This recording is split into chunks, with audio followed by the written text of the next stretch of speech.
Bienvenue dans mon jardin des fées gourmandes. Je vous invite à me suivre. Thierry est passionné de jardinage depuis l'enfance, un amour transmis par sa grand-mère. Depuis, il en a fait son métier. Chez lui, il dispose de 25 arts de terrain qu'il façonne et cultive depuis plus de 20 ans.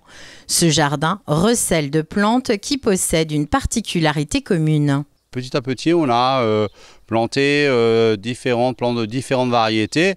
Et puis, toutes les fleurs sont belles, donc il a fallu faire un peu un choix. Et étant donné que avec ma famille, on est très gourmand et passionné de gastronomie, l'idée est venue de se concentrer sur des plantes qui ont un intérêt qui sont donc comestibles, ou alors qui ont un nom qui rappelle la gastronomie.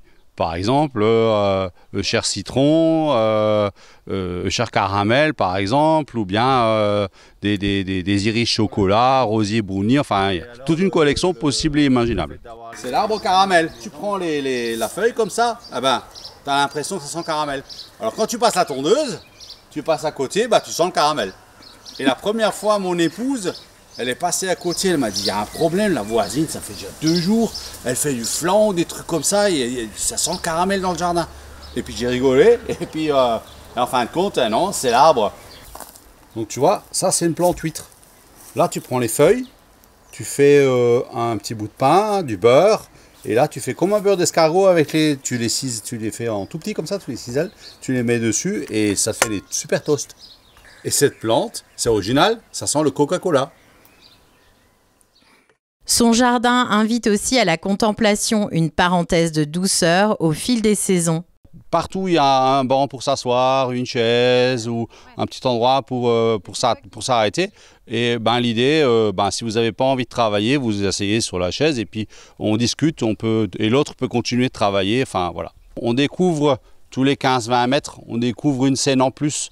En plus, cette scène va changer par rapport aux saisons.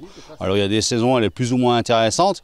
Et aussi, il y a des saisons, le végétal, il fait d'abord 20 cm, ensuite, il fait presque 2 mètres de haut. Et donc, ça change les différentes visions qu'on peut avoir du jardin. Mais pour Thierry, son jardin est aussi un espace de partage, un moyen de créer des liens avec ses voisins. Le jardin, il est aussi pensé aux voisins. On a une petite ouverture sur le jardin qui donne chez le voisin. Et vous verrez, il y a un volet, donc on y ouvre le volet, une petite cloche. Et vous avez une salade en trop, il vous manque du sel, enfin voilà. Et donc on s'appelle, on prend l'apéro ensemble, voilà. Et puis tous les ans, on taille ensemble, donc la haie, elle est verte des 2 côtés forcément. Et puis le soir, on mange ensemble. Chaque année, le Landkreis Emmendingen organise les Jardins ouverts, un rendez-vous où les passionnés traversent la frontière pour visiter les écrins de verdure des particuliers, aussi bien en Allemagne qu'en France. Celui des Fées gourmandes, ainsi que 3 autres jardins à Hohenheim, participent à cette manifestation. En fin de compte, l'idée, c'est de partager des adresses, des connaissances, des conseils. Les personnes viennent voir votre jardin, viennent chercher des idées, viennent chercher des espèces qu'ils ne connaissent pas, viennent passer un bon moment.